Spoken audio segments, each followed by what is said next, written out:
सिर्फ हंगामा खड़ा करना मेरा मकसद नहीं, कोशिश आहे की सूरत बदलली जाईल. माझ्या समोर बसलेला ज्यांना वाटत की हे बदललं पाहिजे त्यांची लढाईची तयारी असेल तर मी पुढे बोलतो, नाही तर राहिलं.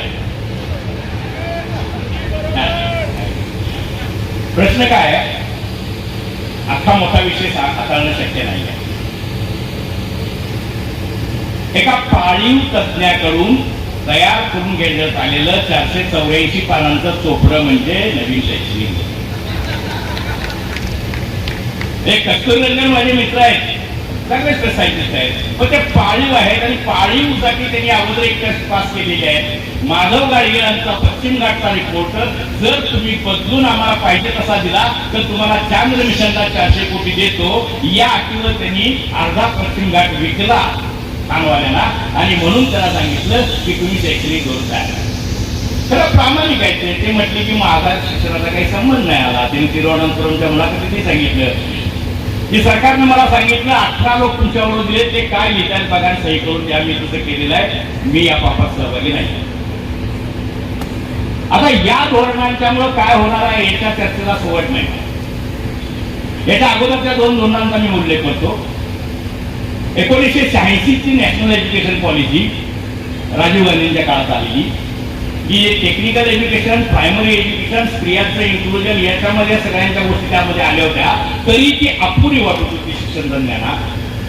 आणि म्हणून 1990 ला आचार्य राममूर्ती आयोग आला. मला तो आयोग अत्यंत रिपोर्ट आवडतो. नावापासूनच सुरुवात आहे, towards enlightened and human society, उदात्त मानवीय समाज निर्माण करण्यासाठी शिक्षण. म्हणून 86च्या धोरणामध्ये उदात्त मानवीय मूल्य नाही ती इन्क्लूड करण्यासाठी राममूर्ती आयोग आला. पण राममूर्ती आयोग नष्ट करायसाठी ही न्यू एज्युकेशन पॉलिसी आहे.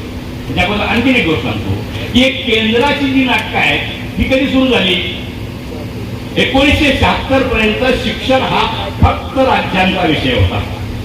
42च्या घटना दुरुस्तीनं तो कन्करंट म्हणजे समाज स्थिती याच्यामध्ये आला आहे.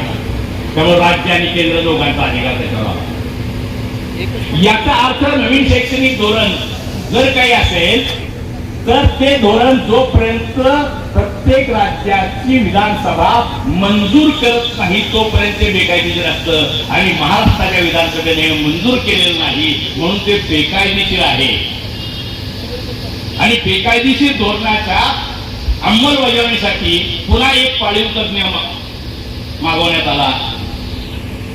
त्याचं नाव आहे रघुनाथ माशेलकर, की जे सध्या UGCच्या शेण आणि मुतावरच्या संशोधनाचे प्रमुख आहेत. आता इथपर्यंत नाही, त्याच्यामध्ये ते धोरण बऱ्याच वेळा काय सांगितलं, धोरण खूप चांगलं असतं पण इम्प्लिमेंटेशन वाईट होतं.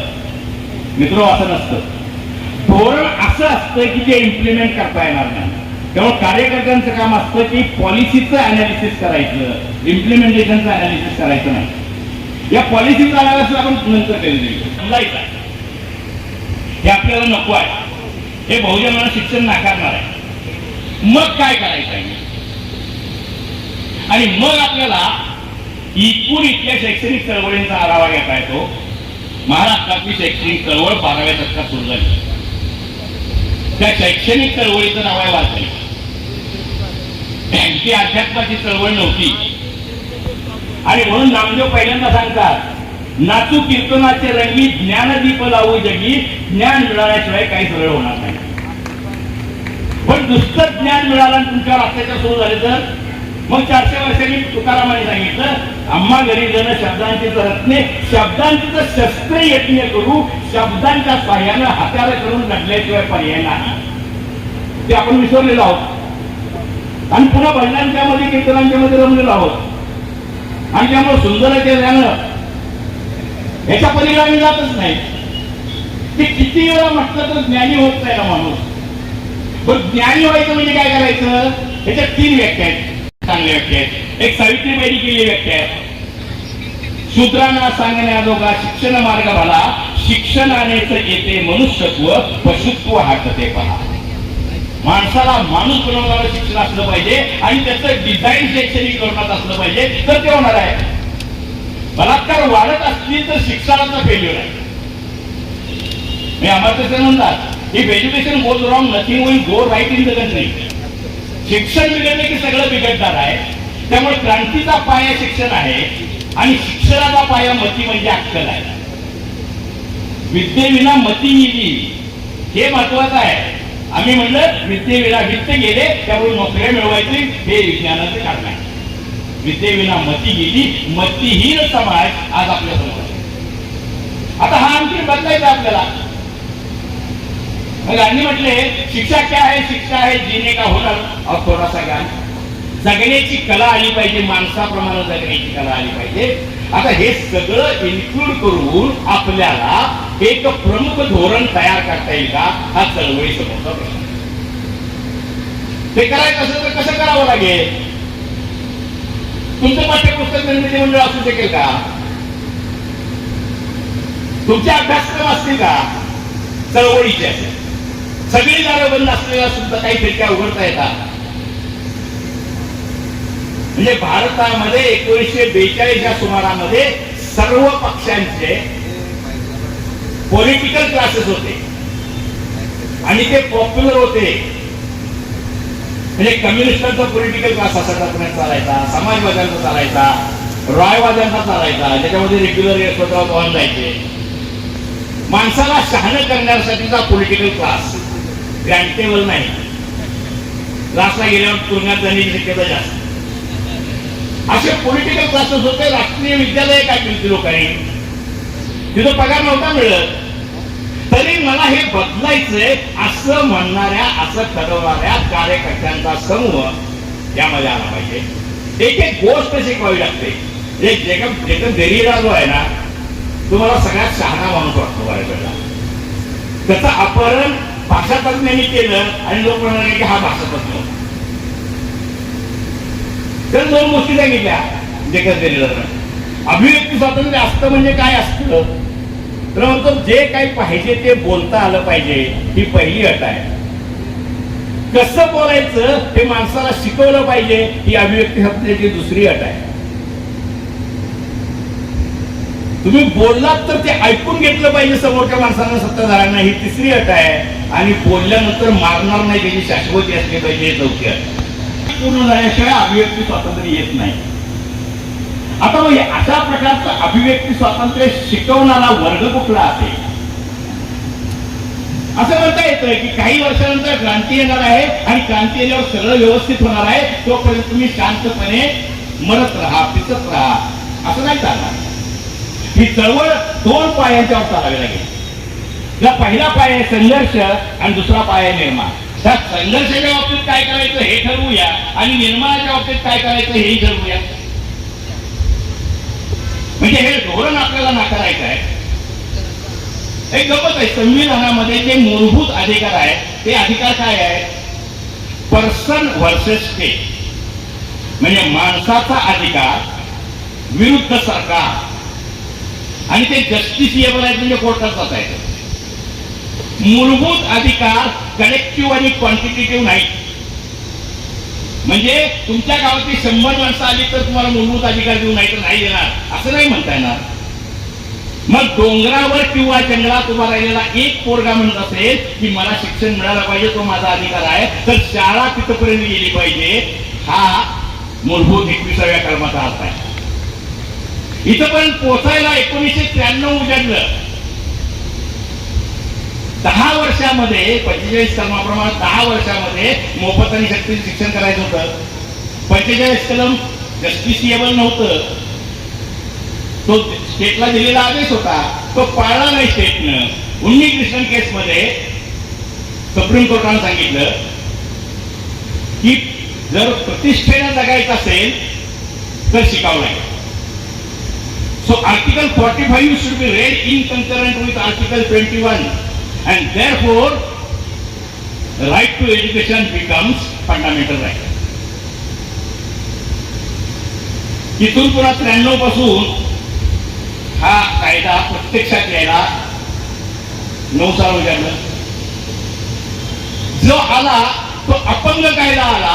हा कायदा अपंग आहे असं कुणी म्हटलं नाही, कारण पापी माणसाला तर राजा नागडा असं दिसतं, बाकीच्याला दिसत नाही. म्हणजे आपण पापी ठरवून येऊन कुणीच म्हटलं नाही. आणि महाराष्ट्रामध्ये 15 दिवसानंतर RTE लागू झाल्यानंतर 15 दिवसात GR निघाला स्वयंसहाय्यित शाळांचा. म्हणजे प्रश्न दोन आहे. प्रश्न एक की स्वयंसहाय्यित शाळा फी घेऊन चालणार आहेत हे माहीत असताना आणि मोफत आणि सार्वत्रिक सक्तीच्या शिक्षणाचा कायदा असताना, मूलभूत अधिकार असताना फीच्या शाळा अस्तित्वात राहणं हे अनैतिक, बेकायदेशीर आणि असंविधानिक आहे. अशी लढाई उभी राहिली. काय उभी राहिली? जे लढाई करू शकतात, बोलायची अक्कल आलेली आहे, त्यांना सगळ्यांना परवडतं आपल्या पोरांना खासगी शाळेत घालायला. आणि ज्यांना परवडत नाही त्यांना आवाजच नाहीये, तर त्यांचा आवाज आम्ही अजून बोलू शकलो नाही. आणि दुसरा प्रश्न आहे की पटसंख्येनुसार शिक्षकांची संख्या कमी करता, मग कलम 14चं काय करायचं? मूलभूत अधिकारामध्ये कलम 14 आहे. दोन वेगवेगळ्या माणसांसाठी वेगवेगळा कायदा करता येणार नाही. म्हणजे education of the equitable quality should be made available for all person. सर्व नागरिकांना, सर्व पोरांना समान दर्जाचं शिक्षण मिळालं पाहिजे, तर एकमय भारत होईल. याच्यावर तरी आम्ही बोललो का? म्हणजे 20 पोरं असतील तर मूलभूत अधिकार आहे, 19 पोरं असतील तर मूलभूत अधिकार नाहीये, त्यांना वाऱ्यावर सोडून द्या आणि शाळा बंद करा. जर खाजगी शाळेमध्ये एका विषयाला एक शिक्षक असेल तर 10 पोरांची शाळा असेल तर देखील एका विषयाला एक शिक्षकच असावा लागेल. कारण एज्युकेशन ऑफ इक्विटेबल क्वालिटी हे संविधानानं सांगितलेलं आहे. ही लढाई लढावी लागेल आपल्याला, ही लढाई समजून घ्यावी लागेल आपल्याला, कारण समजत नाही लोकांना. मध्य प्रदेशमध्ये ही लढाई वेळेला आम्ही लढत होतो. तर मध्य प्रदेशच्या एका सभेमध्ये एक समोर गौंडी बसला आणि सत्गोपाल होते बोलायला, आणि तो गौंडी असं म्हटला की तुमची शाळा, शिक्षण, सक्ती, विक्ती आम्हाला काय उपयोगाचं आहे? मी तर काही शिकलेलं नाही, आता शिकण्याला माझं वय राहिलेलं नाही आणि पोरगं पण शिकणार नाही. आम्हाला काय उपयोग शिक्षणाचा अधिकार नाही. आणि जिने सांगितलं होतं फार्मासिटी, भाई आप क्या करते हो? मैं राजमिस्त्री हूं, जो भी है. अगर मध्य प्रदेश में शिक्षा का अधिकार कायम हो जाता है तो 70,000 नए स्कूल खुलवाने पड़ेंगे. और ये 70,000 नए स्कूल बांधेगा कौन? वो तो राजमिस्त्री बनेंगे ना. तो इतना सारा रोजगार मिलने वाला है अगर तुम्हारा बच्चा स्कूल में जाता. आता या भाषेमध्ये बोलून सुद्धा या शिक्षणाच्या अधिकाराचा संघर्ष तीव्रतर करावा लागेल आणि प्रत्येक ठिकाणी जिथं आहात तिथं प्रश्न विचारावा लागेल. पहिला प्रश्न विचारायचा आहे, नवीन शैक्षणिक धोरणामध्ये काय आहे? 5+3+3+4. जसं 10-2-3 होतं ना, त्यावेळेला कविता आली होती, अंधारात अंधार मिळवला, उत्तर आले अंधार, अंधारातून अंधार वजा केला, उत्तर आले अंधार, अंधाराला अंधार गुणले तरी देखील उत्तर अंधारच येणार आहे. त्यामुळे आकृतीबंध बदलून नाही फरक पडत. पण 5 हा काय आहे? 3 वर्षे बालवाडी आणि पहिली आणि दुसरी हा पहिला टप्पा आहे. 98% अंगणवाड्यांना स्वतःची खोली नाही आहे. अंगणवाड्या शिक्षण क्षेत्राला जोडलेल्या नाही, त्या महिला बालकल्याणाला जोडलेल्या आणि त्यामध्ये एकही शिक्षक नेमलेला नाही आहे. सगळ्या अंगणवाडी सेविका आहेत आणि त्यांना अंगणवाडीमध्ये शिकवण्याशिवाय 42 सरकारी कामं लावलेली आहेत. कुणी राहायचं त्यातून फॉरेन माणसांनी यायला लागला. मग मागणी करायला लागेल, नवीन शैक्षणिक धोरण आणणार ना तुम्ही, तर 3 वर्ग प्रत्येक ठिकाणी द्यावे लागतील. 3 बालवाड्याच्या 3 वर्ग द्यायचे असतील, 3 खोल्या द्यायच्या असतील तर बजेटमध्ये तरतूद करावी लागेल. केली का बजेटमध्ये तरतूद? 2020 लागू झालं, 26 आलेला आहे, अजून कुठल्याही बजेटमध्ये ही तरतूद नाही आहे. मग ही तरतूद कुणी करायची? सगळ्या मुलांना शाळा आहे तर पटसंख्येनुसार शाळा बंद करू नका, पटसंख्या व्हावी. ही लढाई कुणी लढायची? याच्यासाठी आपल्याला फिरावं लागेल. आणि शेवटचा मुद्दा सांगतो, आपल्याला कुणी अडवलंय शिक्षण द्यायला? माणुसकीचं शिक्षण द्यायला माणुसकीची शाळा जसं काम करते तशा शाळेबाहेरच्या शाळा सुरू करणं काय अशक्य आहे?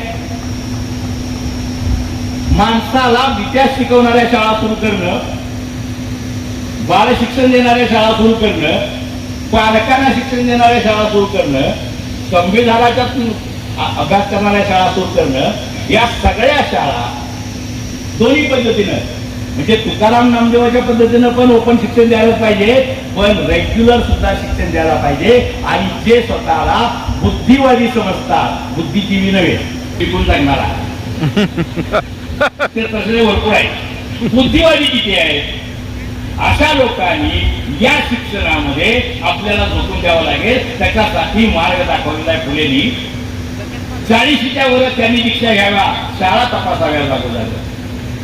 40 नंतर रिटायर व्हा आणि शाळा तपासायला. मी म्हणतो 58-60 वर्ष रिटायर व्हा, मग तरी शाळेत लक्ष घाला. मग तुम्ही घरात का बसलेला?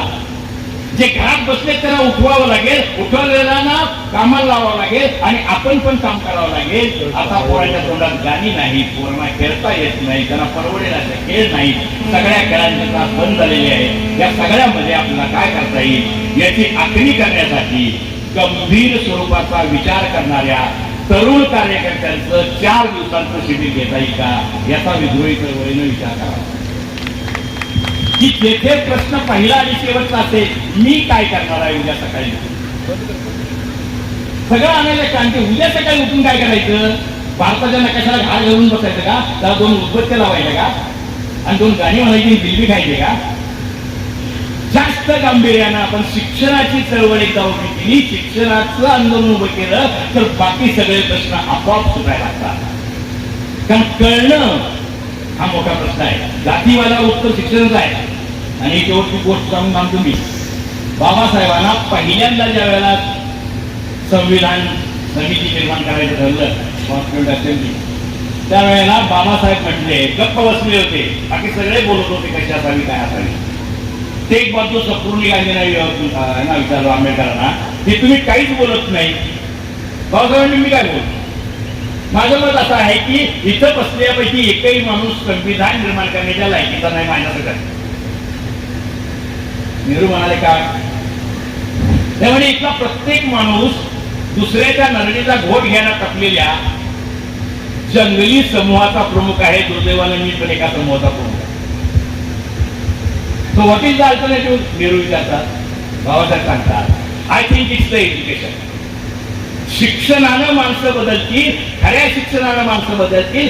खऱ्या शिक्षणाची चळवळ सरकारची जबाबदारी नाही आहे, ती आमची सगळ्यांची जबाबदारी आहे. ही सगळ्यांची जबाबदारी लावण्यासाठी एक प्रचंड प्लॅनिंग करावं लागेल. या प्लॅनिंगसाठी नीटपणे बसावं लागेल. प्रचाराच्या पलीकडं, घोषणांच्या पलीकडं, विभूतीकरणाच्या पलीकडं एक मोठी शिक्षणाची, लोकशिक्षणाची चळवळ चालवणं आणि ती हातात घेणं, त्यासाठी प्रशासनं काढणं, त्यासाठी पाठ्यपुस्तकं काढणं, शिक्षक निर्माण करणं, जुने शिक्षक वापरणं, नव्या पद्धती शिकणं, या सगळ्या गोष्टी करायच्या तयारी असेल तर आपण पुढे जाऊया. नाहीतर विसरून जाऊया, एक वेळा माणूस सोडून गेला थोडा वेळ असं म्हणून मी सांगतो इथं.